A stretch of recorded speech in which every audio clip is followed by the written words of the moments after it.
Hello, it's Thursday, the 17th of July. Lots been going on this week already, whether it be the Mansion House speak, the Leeds reforms, inflation print in the UK, and indeed unemployment and movements that these have caused in the market. So we're going to stick at home this week and really focus on the impact on the gilt market of that inflation print, because as much as there was lots of news out there, the really sort of impactful one from a market perspective was the CPI data, which came out on Wednesday. It was really a week where the government and perhaps most importantly, the Chancellor seemed to be sort of returning to the front foot, having had that bruising encounter with their own MPs over the desire to cut welfare that we saw a couple of weeks ago. We have overall a sort of a picture of sort of reform coming through the Mansion House speech and the Leeds reforms in particular, which seems sort of on the face of it pretty logical, and indeed the sorts of things you've heard previous governments talk about in many ways, cutting red tape and bureaucracy, making perhaps business culture a little bit less risk averse, and indeed encouraging investment as opposed to pure sort of cash savings as well. So there's lots of sort of positivity in there. But amongst all of this, we had this CPI print, which came out yesterday, and it came in at 3.6% compared to expectations of 3.4%.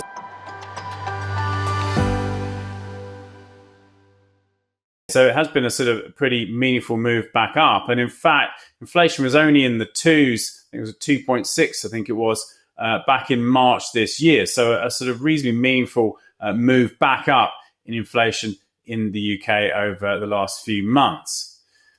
The blame for this, or the rationale for it, that has been laid in many different places, partly down to sort of food increases, partly because of the national insurance increase, partly because of the increase in minimum wage, and there'll be plenty of other factors alongside those sort of main ones. But what it does, of course, is it makes it harder for the Bank of England to cut interest rates.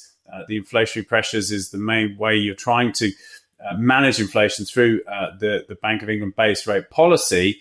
So the inflation pressure makes it harder for them to argue in favour of cutting interest rates, despite the fact, perhaps behind the scenes, the economy is not looking particularly robust. And indeed, some of that was borne out by the unemployment data that we saw come out today, in fact. So, overall, it's a bit of a sort of a mixed picture. The inflation is the fly in the ointment that perhaps, all else be equal, you'd expect to see interest rates coming down quicker. But ultimately, the Bank of England's main focus, sole focus really, is on keeping inflation back to that target of 2%. And the main way that you would expect in sort of a traditional monetary policy sense to get inflation back down is by keeping interest rates where they are, or perhaps even increasing them, which would sort of seemingly swim against the tide of the need for loosening. It is a complicated environment for central bankers to navigate, as it has been often in the last few years. Well, it seems as though the August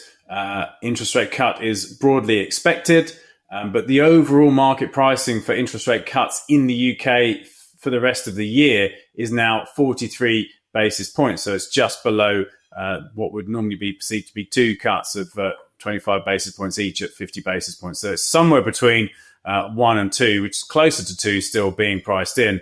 But we were essentially fully pricing in 2 interest rate cuts this year before that CPI data came out.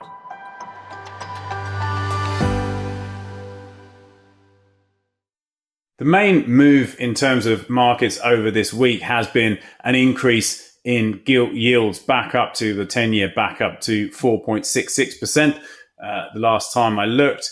And that yield has moved around a fair amount year to date. 4.6, 4.7 is sort of amongst the higher levels that we've seen in sort of peaks throughout the course of the year. I mean, January, we were in the sort of 4.9 territory, if you round it up a little bit. So it is down from the highs at the start of the year, but it is amongst the sort of higher levels that we've seen over the course of the year. And the point from an investment perspective, as you know, is the price of gilts is inversely related to the yield that you can receive for those gilts. So if the yield goes up, the price comes down. We don't want to overdo it, though, in the sense of a move in a sort of handful of basis points. It's not going to have a dramatic impact in terms of the price of these instruments, but in fixed income land, such are the sort of fine margins of returns and such as the finesse with which you can sort of model these things, you can often find a sort of real sort of focus on relatively small moves. In the grand scheme of things, it's not massive, but it has led to gilts sort of underperforming other developed market peers such as European bonds over the course of the week, because the impact of the inflationary number in the UK has been a UK specific phenomenon. And so we've seen yields increase in the UK rather than a more sort of broad brush approach to interest rates increasing in government bond markets.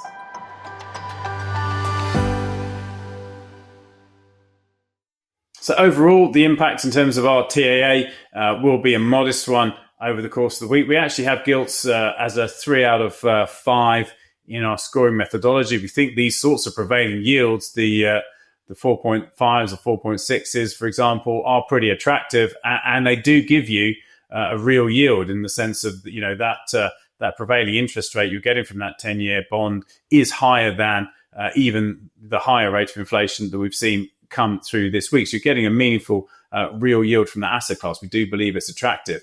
We do diversify that gilt allocation or the fixed income allocation outside of gilts. We have global government bonds, which have different interest rate curves and different interest rate sensitivities.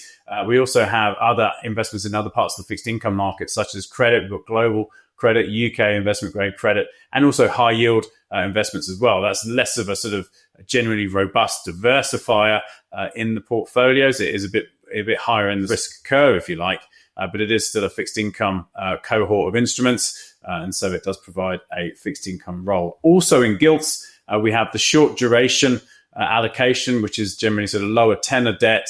It tends to be less sensitive to interest rate moves. So we've got a lot of diversification even within that fixed income bucket.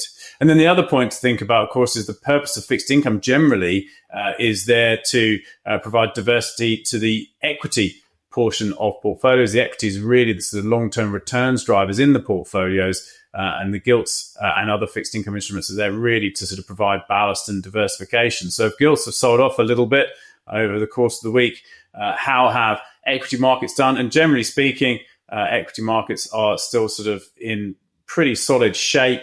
UK stock market, the FTSE, went through the 9,000 all-time high over the course of the week. It's a little bit off there as we speak today, but it's still sort of touching all-time highs. And then year to date, the performance of the UK stock market has actually been pretty good. In local currency terms, it's ahead of Europe, it's ahead of the US year to date.